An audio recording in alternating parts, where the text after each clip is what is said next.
नमस्कार, मैं हूं शशि। आइए झारखंड के टॉप 25 प्रमुख खबर जानते हैं। नीट और जेईई एग्जाम रद्द कराने की मांग जोर पकड़ लिया है। कई छात्र सोशल मीडिया पर नीट और जेईई एग्जाम रद्द कराने के लिए ऑनलाइन पिटीशन अभियान शुरू कर दिया है। वहीं दूसरी तरफ कई राज्यों के मुख्यमंत्रियों ने भी केंद्र सरकार से रद्द करने की अपील की है। इसी बीच केंद्रीय शिक्षा मंत्री रमेश पोखरियाल का बड़ा बयान आया है। उन्होंने कहा है कि छात्रों की सुविधा को देखते हुए जेईई के सेंटर 570 से बढ़ाकर 660, जबकि नीट के लिए 2546 से बढ़ाकर 3842 कर दिया गया है। उन्होंने कहा कि छात्रों को पसंद के सेंटर दिए गए हैं। आगे उन्होंने कहा कि कुल 8,58,000 कैंडिडेट्स में से 7.5 लाख जेईई के, जबकि नीट के 15,97,000 में से 13 लाख ने एडमिट कार्ड डाउनलोड कर लिया है। इससे पता चलता है कि छात्र किसी भी कीमत पर परीक्षा कराना चाहते हैं।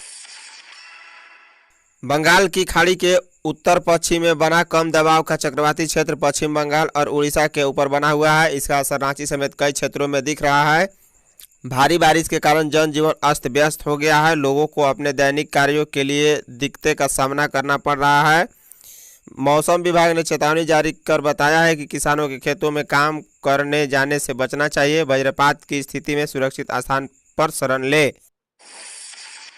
झारखंड में 100 यूनिट फ्री बिजली के साथ सब्सिडी भी मिलती रहेगी। झारखंड सरकार उपभोक्ताओं को 100 यूनिट बिजली फ्री भी देगी, जबकि सब्सिडी का लाभ पूर्व की तरह ही मिलेगा। इसका प्रस्ताव तैयार हो गया है। मंजूरी के लिए इस प्रस्ताव को कैबिनेट में लाया जाएगा। वहां से स्वीकृति मिलने के बाद इस प्रस्ताव को झारखंड राज्य विद्युत नियामक आयोग के पास भेजा जाएगा। सूत्रों का कहना है कि आयोग में टैरिफ की प्रक्रिया अंतिम चरण में है। सितंबर के पहले हफ्ता में टैरिफ की घोषणा की जाएगी। संभवतः उसी दिन 100 यूनिट फ्री बिजली देने की घोषणा होगी। झारखंड में आज 1365 नए संक्रमितों की पुष्टि हुई, जो रांची से 358, पूर्वी सिंहभूम 163, गढ़वा 109, रामगढ़ 96, साहिबगंज 88, कोडरमा 80, गिरिडीह 64, हजारीबाग 47, लातेहार 44, धनबाद 36, बोकारो 33, चतरा 26, देवघर व दुमका से 20-20, गोड्डा 15, गुमला 28, जामताड़ा 23, खूंटी 18, लोहरदगा 17, पाकुड़ 8, पलामू 27, सरायकेला 22, सिमडेगा 10 और पश्चिमी सिंहभूम से 43 मिले हैं। झारखंड में कुल संक्रमितों की संख्या 34,676 है, जबकि 23,119 लोग स्वस्थ हुए और 377 की मृत्यु हुई।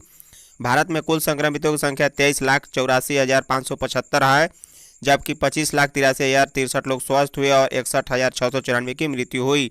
भारत में नए केस 76 है, 826 मिले हैं, जबकि 59,620 लोग स्वस्थ हुए। गुरुवार को 10 संक्रमित की मौत हुई है, जो जमशेदपुर से 6, रामगढ़ से 2, धनबाद से 1, लातेहार से 1 की मौत हुई है। राज्य में 633 मरीज स्वस्थ भी हुए हैं। एक्टिव केस इस प्रकार हैं: रांची 3142, पूर्वी सिंहभूम 2213, धनबाद 797, हजारीबाग 498, रामगढ़ 453, बोकारो 350, पश्चिमी सिंहभूम 349, कोडरमा 338, लातेहार 291, गढ़वा 285, गिरिडीह 268, साहिबगंज 267, सरायकेला 253, पलामू 245, खूंटी 193, गुमला 185, देवघर 162, सिमडेगा 153, दुमका 147, चतरा 134, लोहरदगा 119, जामताड़ा 106, पाकुड़ 83, गोड्डा से 47 मरीज एक्टिव हैं। मनरेगा कर्मियों से वार्ता 1 को होगी। राज्य सरकार ने मनरेगा कर्मियों को वार्ता के लिए बुलाया है। ग्रामीण विकास मंत्री आलमगीर आलम ने कहा है कि मनरेगा कर्मी का हड़ताल खत्म कराने का प्रयास होगा। मंत्री ने कहा कि मनरेगा कर्मियों के हड़ताल से काम में रुकावट नहीं आई है, लेकिन बेहतर तरीके से पूर्व की तरह काम हो, इसके लिए उनसे बातचीत की जाएगी। हमारी प्रयास होगी कि मनरेगा कर्मी हड़ताल तोड़ दे और काम पर लौट जाए। उनकी जो भी जायज मांग है, सरकार उन्हें जरूर पूरा करेगी। पूर्वी सिंहभूम में बाढ़ से बेहाल, सीएम ने लिए एक्शन। पूर्वी सिंहभूम जिला के कई इलाके बाढ़ से बेहाल हो गए हैं। बारागोड़ा प्रखंड के एक गांव के 27 परिवार का घर पूरी तरह से पानी में डूब गया। इनके पास खाने पीने का भी कोई सामान नहीं बचा है, रहने की जगह नहीं है। वहीं जमशेदपुर के भुइयाडीह कल्याण नगर इलाके में नदी का जल स्तर बढ़ने के बाद लोग घबराए हुए हैं। आपको बता दें कि मुख्यमंत्री हेमंत सोरेन को फोटो और वीडियो शेयर करके जानकारी दी गई है। ट्वीट पर लोगों को हो रही दिक्कतों के बारे में जानकारी मिलते ही मुख्यमंत्री हेमंत सोरेन एक्शन में आ गए। उन्होंने पूर्वी सिंहभूम के उपायुक्त को आवश्यक कार्रवाई के निर्देश दिए हैं। प्लाज्मा मैनेजमेंट पोर्टल की होगी शुरुआत, प्लाज्मा डोनेट करने की अपील।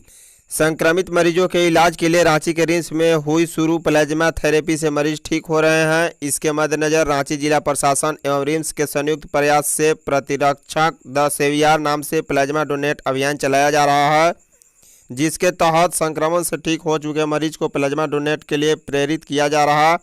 वहीं डीसी के निर्देशानुसार जल्द ही एक प्लाज्मा मैनेजमेंट पोर्टल की भी शुरुआत की जाएगी। कर्मा महापर्व को लेकर केंद्रीय सरना समिति ने 3 दिन के राजकीय अवकाश की मांग की।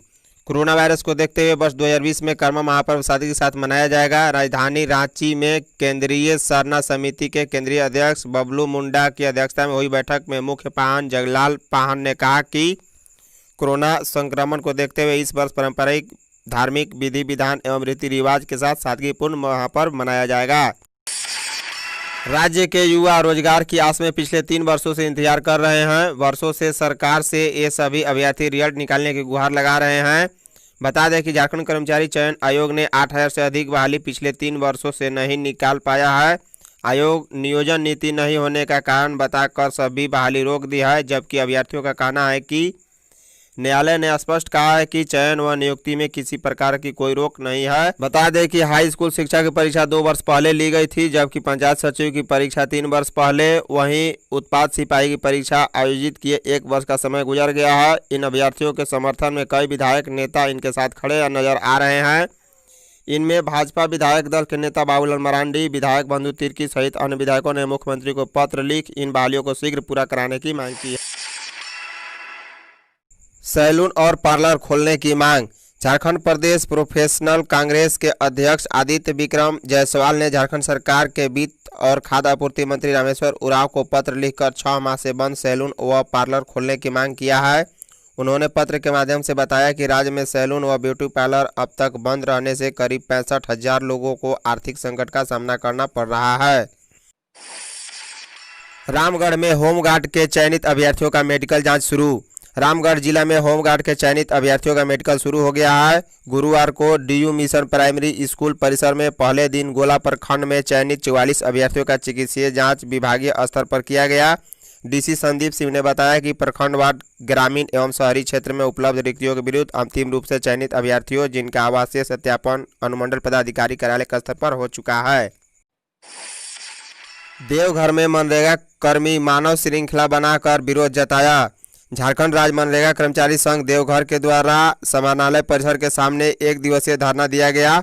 सामाजिक दूरी का पालन करते हुए झारखंड राज्य मनरेगा कर्मचारी संघ ने सरकार को चेतावनी दिया है कि अगर उनकी मांगे पर विचार नहीं किया जाता तो सरकार को एक उग्र आंदोलन का शिकार होना पड़ेगा। चतरा के निरंजना नदी में बहने से 2 की मौत।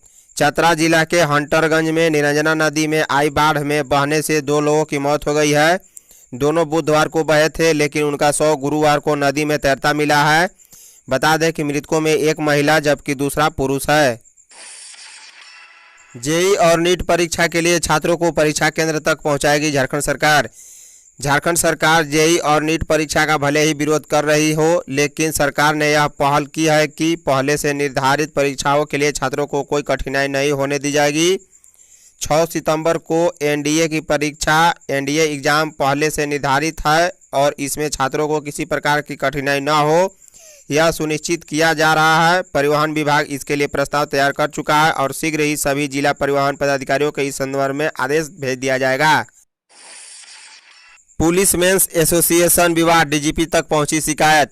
झारखंड पुलिस के 70,000 से अधिक जवानों की प्रतिनिधित्व करने वाली झारखंड पुलिस मेंस एसोसिएशन में एक भोज को लेकर विवाद गहराता जा रहा है। बुधवार को एसोसिएशन के महामंत्री रमेश उरांव ने डीजीपी एमबी राव को पत्र लिखकर एसोसिएशन के विवाद की जानकारी दी है। सितंबर से शुरू हो सकती है बस सेवा, ग्रामीण विकास मंत्री।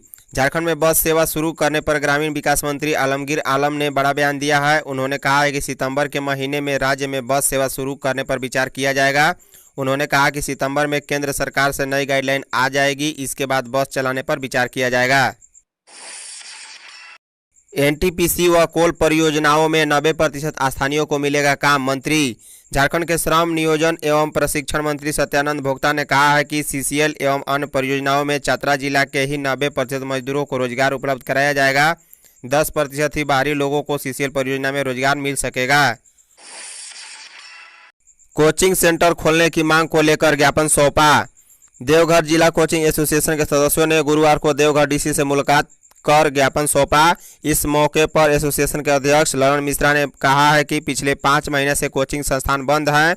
वहीं दूसरी ओर सरकार द्वारा कोई राहत पैक की घोषणा नहीं की गई। अपनी विफलता छुपाने के लिए विरोध की भाषा बोल रहे हेमंत सोरेन। दीपक प्रकाश।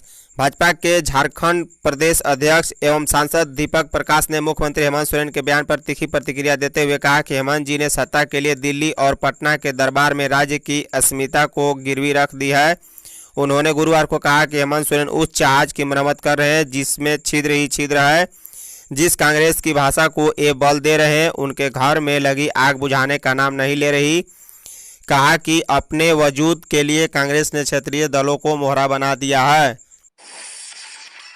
अधिक से अधिक कृषि तकनीकी के उपयोग से बेहतर होगी किसानी। पलामू उपायुक्त शशि रंजन ने कहा कि जिला के किसान भाई अधिक से अधिक कृषि तकनीक को अपनाकर आर्थिक रूप से मजबूत हो सकते हैं। उन्होंने कहा कि आज के ज़माने में किसानों को भी अपने उत्पाद की गुणवत्ता बाजार की मांग के अनुरूप रखना होगा। भारी वाहन चालकों ने डीएल नवीकरण ट्रेनिंग सर्टिफिकेट पर जताई आपत्ति। केंद्रीय मोटर वाहन नियम में बदलाव के तहत पिछले दिनों भारी वाहन के चालकों को ड्राइविंग लाइसेंस लेने के लिए ट्रेनिंग इंस्टीट्यूट ऑफ सर्टिफिकेट अनिवार्य कर दिया गया है। इस पर बस संचालकों ने आपत्ति जताई है। उनका कहना है कि नए ड्राइवर के लिए यह ठीक है, लेकिन जो 15 से 20 साल से बस ट्रक चला रहे हैं उनके लिए यह व्यवस्था लागू करना कमाई का एक जरिया बनाया गया है। डिजिटल कंटेंट तैयार करने के लिए शिक्षकों की होगी ट्रेनिंग। राज्य के सरकारी स्कूलों के बच्चों के डिजिटल कंटेंट तैयार करने के लिए शिक्षकों की ट्रेनिंग होगी। स्कूली शिक्षा और साक्षरता विभाग ने पीरामाल फाउंडेशन को ऑनलाइन प्रशिक्षण कराने की जिम्मेदारी दी है। सप्ताह में 3 दिन 2-2 घंटे शिक्षकों को ऑनलाइन प्रशिक्षण देना होगा। झारखंड शिक्षा परियोजना परिषद ने इसको लेकर सभी जिला शिक्षा पदाधिकारी और जिला अधीक्षकों को निर्देश जारी कर दिया है। सैनिकों के बच्चों को 90% अंक लाने पर 20,000 प्रोत्साहन राशि। राज्यपाल द्रौपदी मुर्मू ने गुरुवार को वीडियो कॉन्फ्रेंसिंग के माध्यम से सैनिक कल्याण बोर्ड की 14वीं राज्य प्रबंधन कमेटी की बैठक की। उन्होंने इस दौरान बोर्ड की परीक्षा में 90% से अधिक अंक लाने वाले सैनिकों के संतानों को 20,000 रुपये और 85 से 90% अंक तक लाने वाले बच्चों को 15,000 प्रोत्साहन राशि देने का निर्देश सैनिक कल्याण बोर्ड को दिया है। पुलिसकर्मी सही तरीका से नहीं कर रहे फेस मास्क का इस्तेमाल। सीआईडी मुख्यालय में लगातार कोरोना संक्रमण फैल रहा है। सीआईडी के एसपी ने इस संबंध में नए आदेश जारी किए हैं। आदेश में बताया गया है कि कोरोना संक्रमण के बावजूद पुलिसकर्मी फेस मास्क का सही तरीके से इस्तेमाल नहीं कर रहे हैं, साथ ही सोशल डिस्टेंसिंग का पालन भी नहीं हो रहा है। सीआईडी मुख्यालय में लगातार पुलिस अफसरों और कर्मियों में पॉजिटिव पाए जाने पर चिंता जाहिर की गई है। धन्यवाद। यदि आप चैनल पर नए हो तो चैनल को सब्सक्राइब कर बॉल का बेल आइकन दबाइए। साथ ही साथ वीडियो को एक लाइक कर अपने दोस्तों को व्हाट्सएप, फेसबुक, ट्विटर, इंस्टाग्राम पर शेयर करें। आप कमेंट में अपना सुझाव दे सकते हैं। Thank you.